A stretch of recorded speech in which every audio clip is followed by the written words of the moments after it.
Puan Oniza adalah seorang wanita yang kita boleh kata wanita berkejaya lah, kan. Lepas tu seorang ibu, seorang isteri. Jadi tak rasa macam banyak sangat benda ke nak perlu dibuat? Macam mana? Penat, Dek. Macam mana Puan uruskan masa tu antara kerja dengan keluarga? Sebenarnya saya rasa semua orang alami benda yang sama lah. Kalau you bekerja, you isteri, you ibu, you anak, kakak, adik, kita ada banyak topi yang kita kena pegang, kan.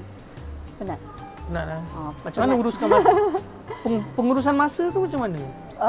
Sebenarnya kalau bagi saya sendiri, support system perlu. Support system ni maksudnya orang keliling kita kena membantu lah. Macam saya memang buat kerahan tenaga kat rumah. Dengan CEO kena kerahan tenaga.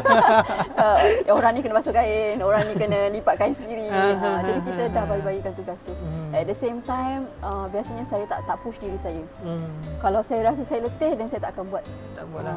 Saya tak buat, saya chill dulu, saya relaxkan diri saya dulu. Lepas tu baru saya sambung kerja. Kalau tak, kita stres, kan. Kita nak kekalkan awet muda tu. Adalah.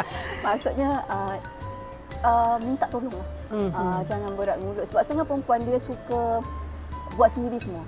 Nak jadi superwoman, kan. Balik rumah dia lah masak, dia lah buat ni tak. Macam semalam saya malas nak masak, kita buka puasa kat masjid jadi.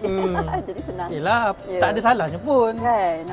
So benda tu tak payah nak streskan diri. Itu tips saya lah.